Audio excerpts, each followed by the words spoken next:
Welcome to Bits and Pieces Quilting. Today we are going to make a quilt that started as one thing and turned into something completely different. So stay tuned.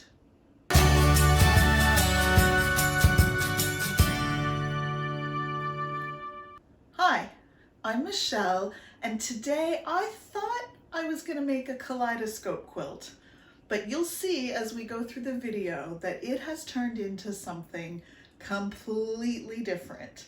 So I want to bring you on this journey, and I am really interested to hear from you as to how you would have responded if you were in the same situation that I'm going to find myself in. So let's dive in. This is the fabric pull for my kaleidoscope quilt. These are all fabrics that were in that amazing box of fun that Karin had given to me. And I had stacked up some of these fabrics together in the pile after I had washed them and ironed them. And I was struck by how blendy these colors were. And I thought they'd make a really good background. And then not too far off in the stack were these teals and greens. These are all, except one, these are all batiks, but I think that this is going to pass as a batik. And then these, I think, are all in the light. We're not mixing mediums here. This one might be the exception, but we've got lights and darks, and I think this colorway is going to work. This is a bit brave for me, I'll be honest. Normally I would choose backgrounds that were really ultra neutral. And so some of these are a little stronger than I would normally use, but I've been following a lot of Bonnie Hunter lately, and I'm always amazed when you look deep in the detail of the fabrics that she chooses. They're all over the map. But then when you pull up a little bit, it all just works. So I'm trying to be a little bit brave and a little bit out of my comfort zone. And so these are the fabrics that I'm going to use for this kaleidoscope. Now I have my 45-degree ruler here, and I can do kaleidoscopes, well, very small, all the way up to just over 8 inches. But given that most of these are fat quarters, I started to measure some of them. And on this one down here, you can see I should be able to get 2 strips of 5 inches. This is actually a half yard. Same here, 2 strips of 5 inches. Some of these, though, are a little short. Can you see that? That one's a little shorter than 10 inches. The next one beyond it, that looks like I would be able to get 10 inches. And so as I'm measuring these, some of them are a little short, which makes me think I'm probably going to go, and I know this sounds really awkward, but 4 3/4. And that's a distinct line on my ruler, and that will let me use as much of the fabric as possible with minimal waste and maximize what I've got here. So I think what I'm going to do now is iron up some of these, and then I'll show you how to cut them. So cutting these fabrics are simple and easy. I pressed all my fabrics out, and then with my straight ruler, I cut my strips at 4 3/4. I double checked the measurement of all the pieces of fabric I had, and 5 inches was just going to be too wide for some of those pieces to get 2 across like this, or in the case of fat quarters, to get 4 across. So I went with 4 3/4 deliberately because of the fabric I had. So don't be afraid to change up the size on a project like this to suit the fabrics that you're using. Now I am using Donna Jordan's free pattern, and we all love Donna Jordan, right? She's an amazing quilting teacher. I've learned so much from her, particularly about finger pressing. Holy cow, do I finger press now, thanks to Donna. Um, so we're using her pattern. It's called Roundabout. I'll make sure to put a link in the description down below. I am also using donated fabrics. You can see here this little corner has kind of been got a bit of a bite out of it, but I can use the rest of the strip. So I'm just going to offset this a little bit so that no, you know what? I'm not going to offset it. I'm actually just going to cut it right off. I don't want to try and mess around with it. So I'm just going to cut that end off. And so let me just show you how to cut these strips. So another reason that I decided on 4 3/4 was primarily because it fit my fabric, but also because the ruler that I'm using, and I have a Creative Grids ruler here, and I'm not sure if you can see, but it's got marks at each ½ inch line. So the 4 3/4 is this white line right above the 5. So if I didn't have 4 3/4 marked on my ruler, I probably would have chosen a different measurement because you do want that accuracy for this project. Now I'm comfortable lining up 4 pieces of fabric. Oh, look, huh. This is all scrap fabric, so I'm just again gonna trim that off and get this lined up. I'm comfortable cutting 4 pieces at a time. If you're only comfortable cutting 1 piece at a time or 2 pieces at a time, you do what's right for you. I'm just going to carefully line these up. Another thing I've learned from Donna Jordan is how to cut multiple pieces at a time. Have you ever seen how she stacks them all up across her board and then slices across them? It's brilliant, and I find myself doing that when I need to cross cut lots and lots of strips. So huge thanks to Donna for all the things she's taught us. So now with my 4 3/4 inch line, I'm going to line that up along the bottom of my strips. And this edge is nice and flat and is the perfect width. So now I need to cut up one side and down the other. I'm going to carefully just reach around with my arm. I probably, well, that means I'm going to block the camera completely. But anyway, um, it's probably safer and better to actually spin that piece around. But let's just ignore that and we'll call it efficiency for a moment. So there's 4 pieces. Flip the ruler, line it back up at the 4 3/4 inch line, and then just continue to cut down the line of fabric, flipping the ruler back and forth. I'm not going to move my strip set because I want to, or not my strip set, my pieces of fabric, because I want to keep that edge nicely lined up. And so I'm just going to keep flipping my ruler up and back, all the way down the line. And so I'll finish that in a moment. The next thing I'm going to do, and let me bring all of these into the frame, into the camera. I have all of these pieces that I've cut. So here they all are. Next thing I'm going to do is take them over to the sewing machine and start to pair them up. And this is where these kinds of rulers that have been engineered for this are really nice, because this flat edge is going to help me line it up with another triangle. So let me show you what I mean. When you take, can you see that? Yeah, you take this and this, and you line up these 2 edges, but you line them up so that they're slightly offset like that on both sides. If I flip this over, you can see this flat edge. This gives you that perfect 1/4 inch seam allowance so that when you unfold these, I don't want to move my green ones, so that when you unfold these, they line up perfectly. If you didn't do that, if you just lined up the edges without that little cut part, then your triangles would be stacked, not quite, they wouldn't line up in a straight row. And so the way that these rulers are engineered is actually really clever, and make sure when you're sewing these together that you take advantage of that flat edge in order to get your triangles lined up all in a nice row.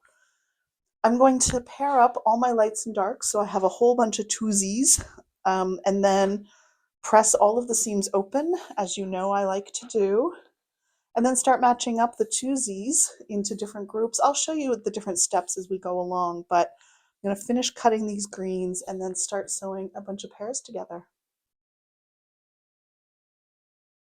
I have all my little triangles laid on the table here next to my sewing machine, and I just want to talk quickly about how I'm putting an organized randomizing structure into place. So I have 8 neutrals or backgrounds, and I have 7 primary main fabrics. So how do I mix all of these up so I have a nice blend of background fabrics paired up with foreground fabrics or main colored fabrics? So what I'm doing is I'm gathering up a little pile of each of the background fabrics, and I'm just putting them up here on my machine. So I have 2 of them here. And this has 1 of each of those neutrals in the pile. And then I'm grabbing my printed fabric, my batiks, and I'm going to sew 1 of each of these to 1 of each of these. And then I'm going to repeat that and sew 1 of these to 1 of each of these. And then I'll grab another pile of my background fabrics and continue that process so that I know I have an equal distribution of the colored fabrics with the background fabrics. So that's how I'm doing kind of an organized randomizing approach, so that there is really a nice blend through the whole thing. So these are putting them into groups of two. I'll press them all, and then as I sew my twosies together into foursies, I'll make sure that none of the fabrics are repeated in each of the groups of four.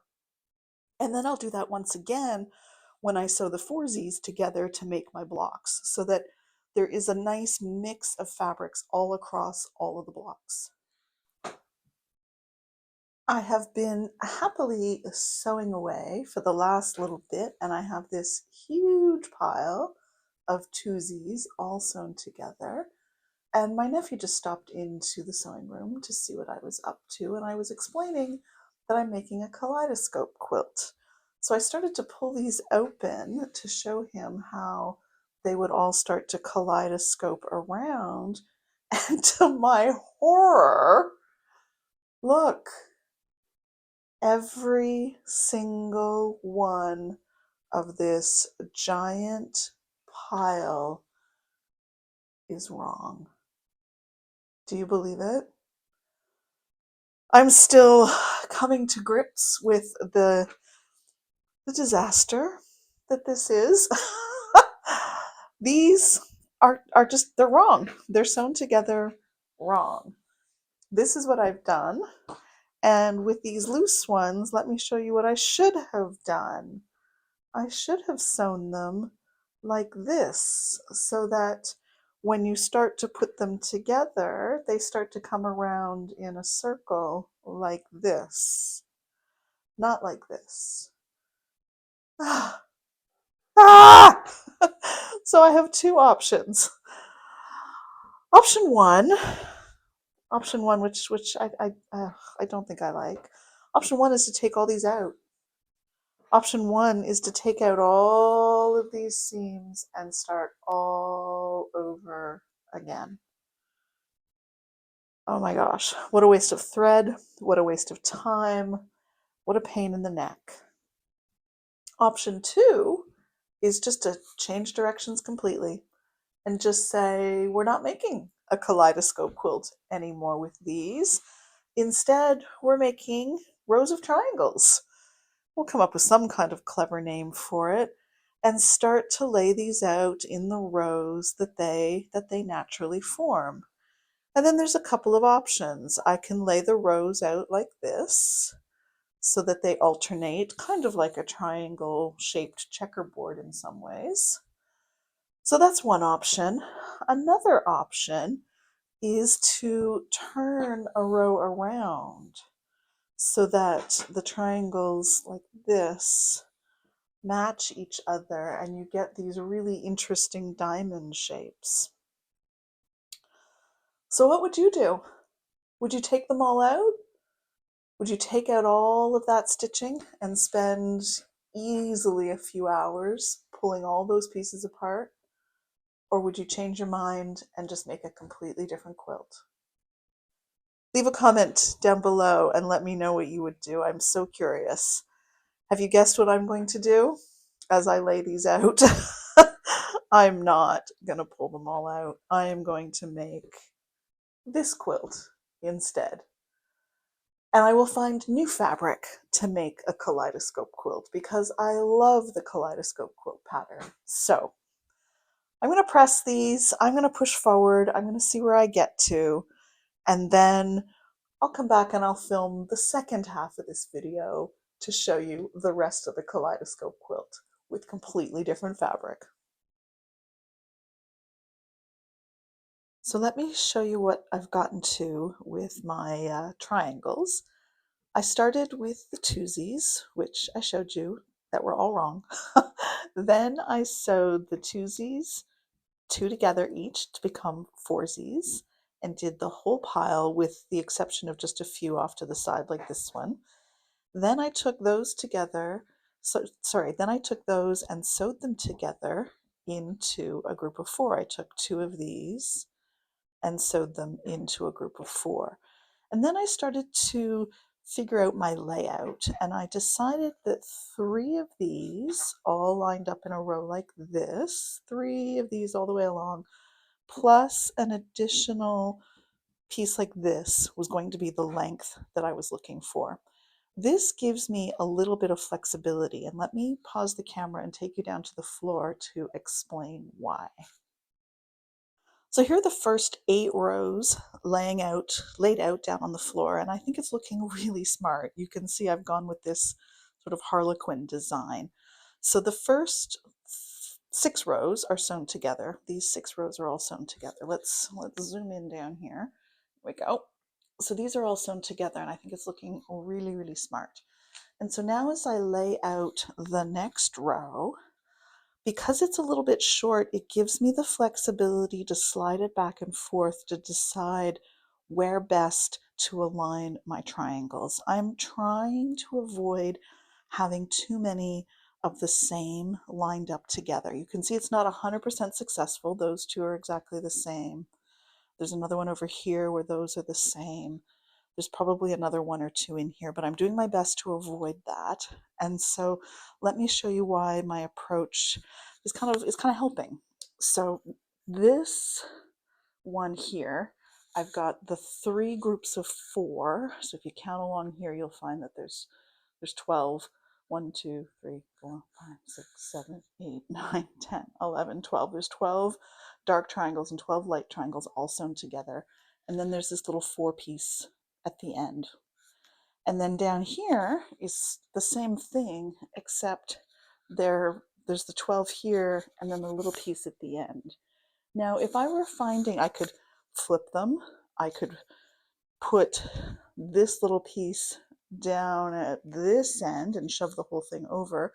But this I'm finding gives me the best layout without too many. These are really close together, but with none of them matching. And so by keeping that little piece off until I do the final layout, I can do a lot of chain sewing through my machine, but I still have the flexibility when I'm working on the layout.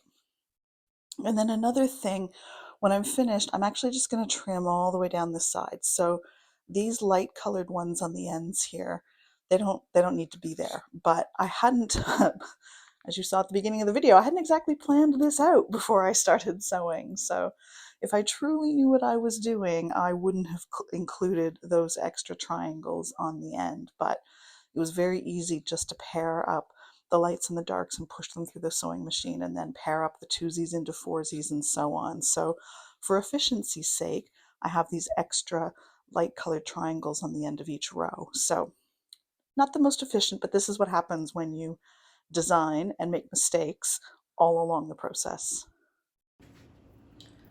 And so this is the final quilt top, and I think it looks really, really good. I love the Harlequin diamonds, but it is definitely not a kaleidoscope quilt.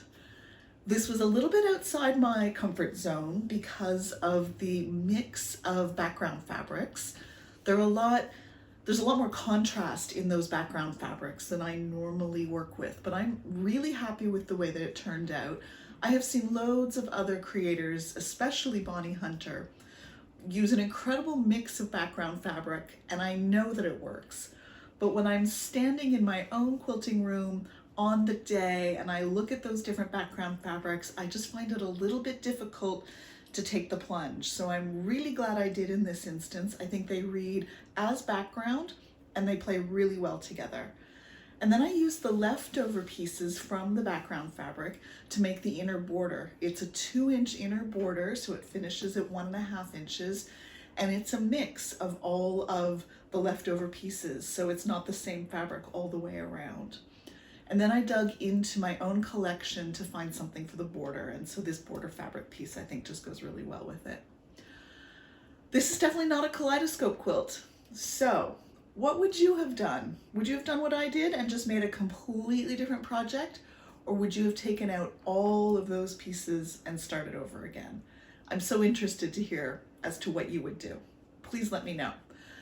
And I'll give you a sneak peek right now because the pieces are sitting right here, but I have figured out how to make a kaleidoscope. So that video is coming up. We're going to walk through a free pattern from Donna Jordan to make the kaleidoscope quilt, and I've got a few tips and tricks along the way, so I hope you'll come back for that video in a few weeks. Thanks very much for watching. Don't forget to make the most of your fabric bits and pieces, and maybe change direction if you find you've made a mistake. Thanks for watching.